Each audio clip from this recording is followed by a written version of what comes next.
parte de la noticia.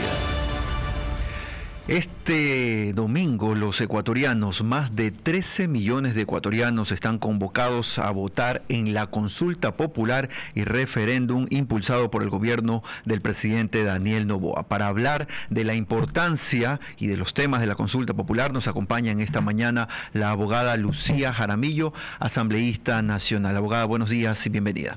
Muy buenos días con todos quienes escuchan Así Amaneció, Carlos, Guillermo, Priscila, Vicente y a quienes nos están sintonizando en este momento. Un gusto poder estar aquí en Guayaquil, en mi tierra caliente. Ya extrañaba este calorcito, así que feliz de poder estar aquí compartiendo e informando a la ciudadanía de lo que se va a votar este domingo 21 de abril. Abogada Jaramillo, entendemos que usted ya está oficialmente en las líneas del oficialismo. Sí, así es, Carlos. Después de lo que pasó, del impasse que pasó con el Partido Social Cristiano, pues ahora soy parte de ADN y del gobierno, pues no, justamente trabajando por cumplir los ideales que quiere el presidente Daniel Noboa, y aquí estamos para informar a la ciudadanía sobre estas 11 preguntas importantes en temas de seguridad y en temas también de reactivación económica y generación de empleo. Ya no podemos ir de decreto en decreto, ya no podemos ir de estado de excepción en estado de excepciones, por eso es importante que se apruebe la pregunta, bueno, todas las preguntas, pero una de ellas es justamente que las Fuerzas Armadas continúen en las calles, brindando su contingente a la Policía Nacional y salvaguardando a las familias ecuatorianas, que es primordial en estos momentos de guerra, de conflicto armado interno en la que nosotros estamos viviendo. Y en esta especie de vocería que están haciendo los miembros de ADN o quienes se identifican con el oficialismo, evidentemente hay una postura en cuanto a temas de seguridad que la gente realmente ya no cuestiona. Más bien ha habido cuestionamientos en otras áreas y en otras preguntas que van a aparecer en las papeletas de este domingo y que sí preocupan un poco más. Se ha hablado mucho del trabajo por horas, por ejemplo, se ha hablado un poco sobre el arbitraje internacional en diferentes temas. Sobre esas líneas, ¿cuáles son los postulados que están defendiendo ustedes? Claro que sí, Carlos.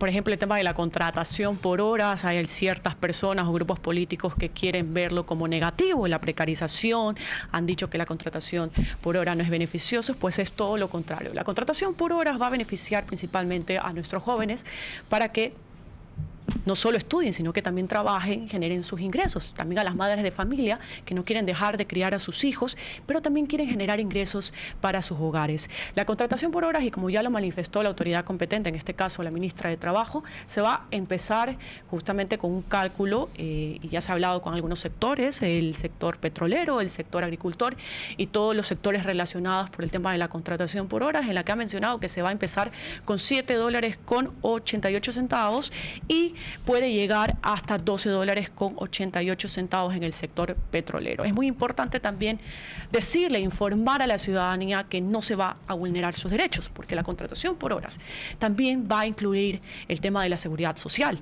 el pago del 13º, 14º y de las vacaciones, no como ciertos grupos politiqueros quieren dar a conocer que no van a tener seguridad social, pues es todo lo contrario.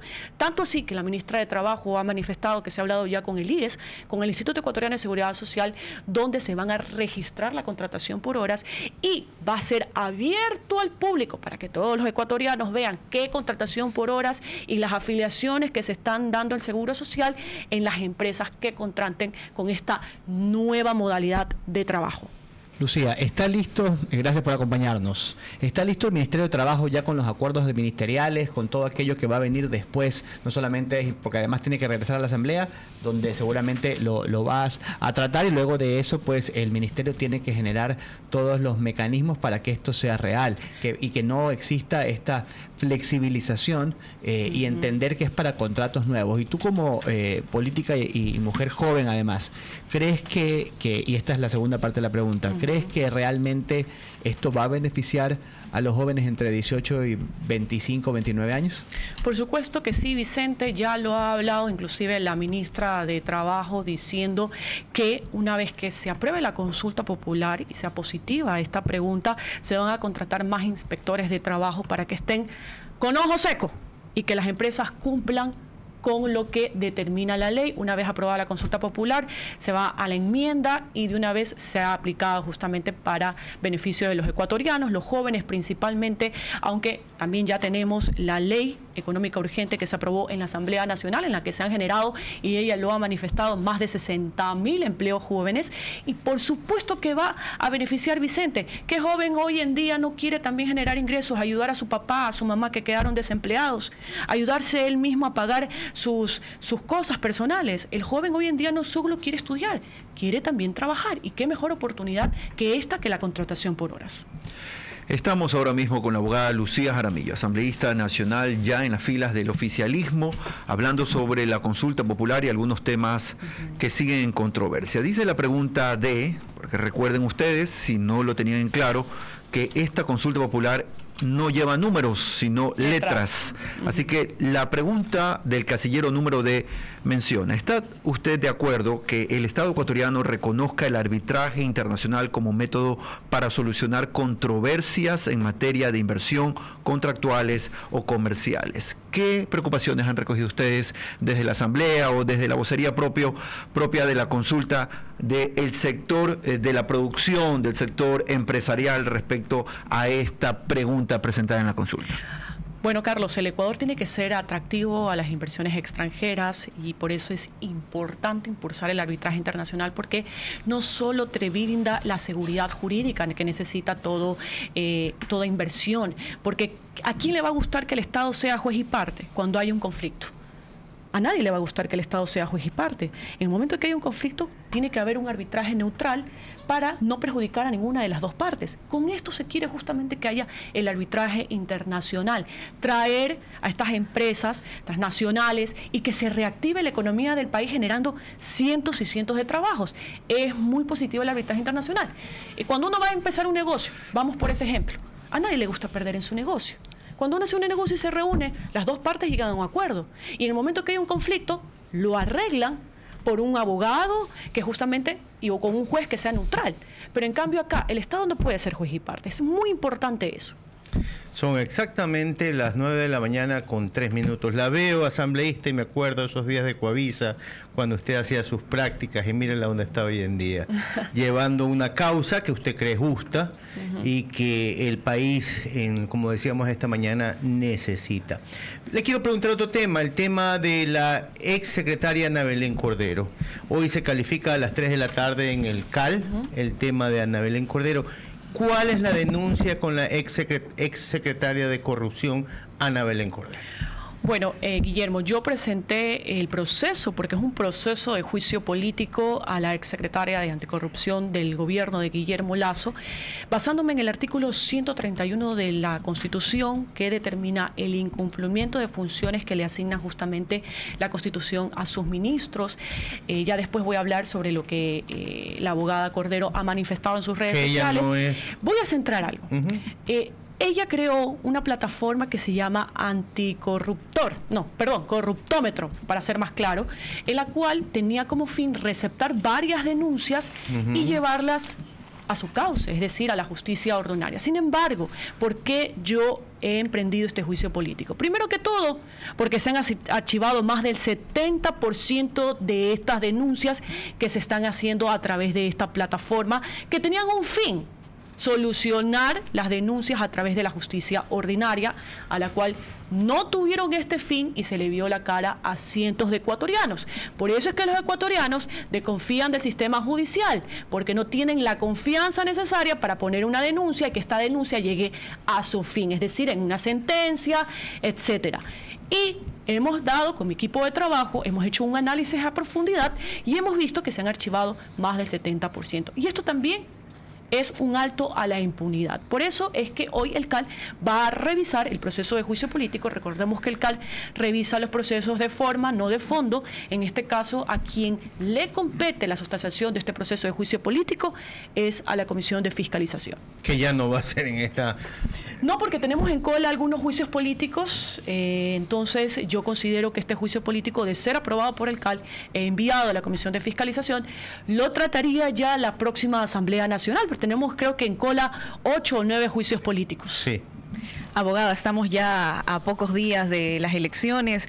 ¿Cómo está haciendo su bancada para promocionar el voto por el sí? Bueno, en las calles, qué mejor que la campaña de puerta en puerta yo he regresado a las calles. Bueno, siempre me he mantenido en realidad, porque yo lo he mencionado desde un principio, yo no soy una política de escritorio, yo no soy una política de calentar puestos, yo soy una política de calle, de territorio, y me gusta que justamente nuestro pueblo, que el Ecuador conozca qué se va a votar, porque hay mucha desinformación y hay ciertos grupos políticos que quieren ver como negativa la consulta popular. Creo que ha sido decisiva las decisiones que el presidente ha tomado, las decisiones fuertes con respecto pues al impasse que ha tenido el tema diplomático en la Embajada de México, pero creo que vamos por buen camino. Esto también se ha articulado en conjunto con la Fiscalía General del Estado. Hemos tenido grandes operativos, caso Purga, Metástasis, Plaga, que ha desarticulado a estos jueces corruptos que han dado pues acciones de protecciones a estos PPLs de alta peligrosidad. Y justamente en eso también se basa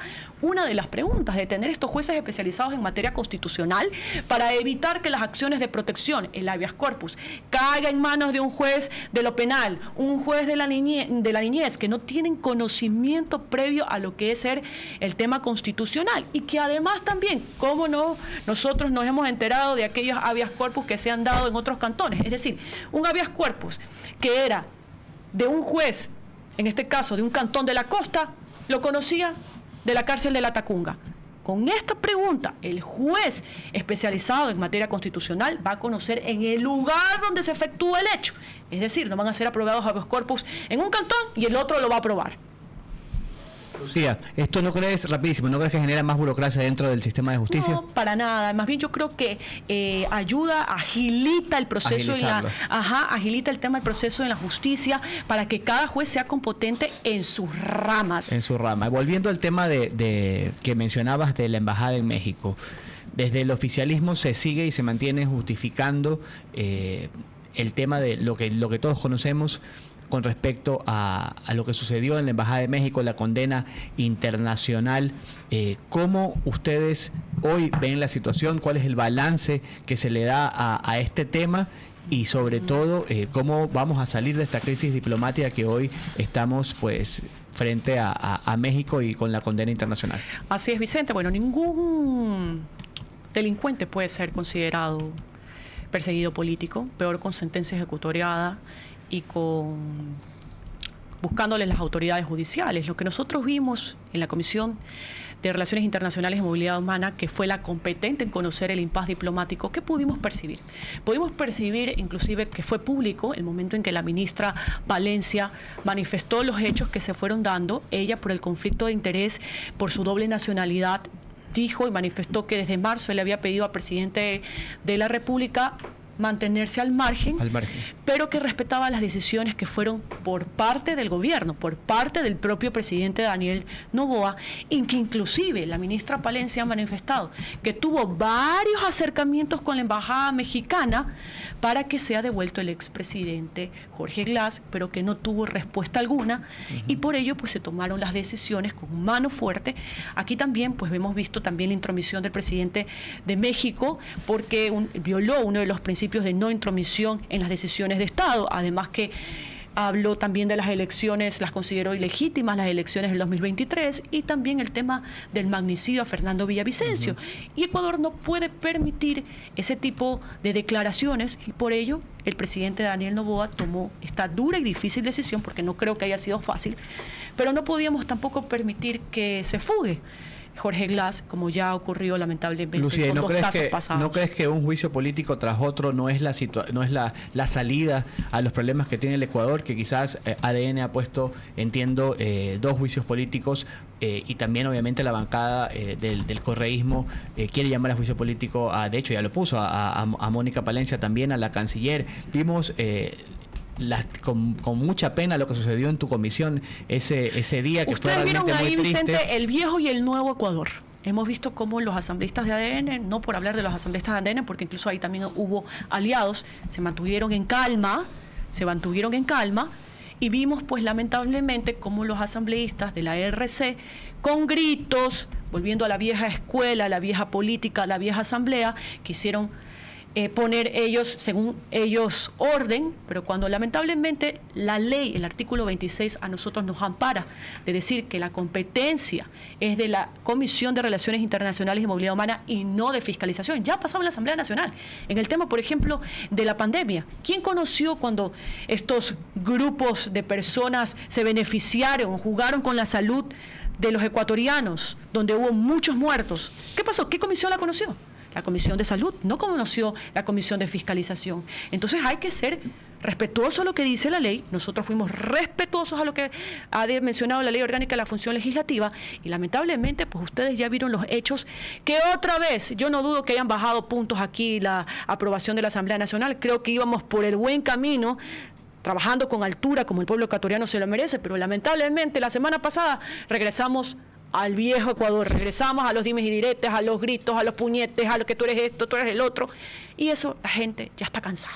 Esperemos que no sea la tónica en el resto de meses. Queremos agradecer a la abogada Lucía Jaramillo, asambleísta nacional, por el oficialismo, por su presencia aquí en Así Amaneció. Gracias, Carlos, gracias, Guillermo, Vicente, Priscila, un gusto poder estar aquí con ustedes, y ya saben, este domingo, si usted quiere volver a salir tranquilo por las calles del país, vote 11 veces sí. 9 de la mañana y 12 minutos.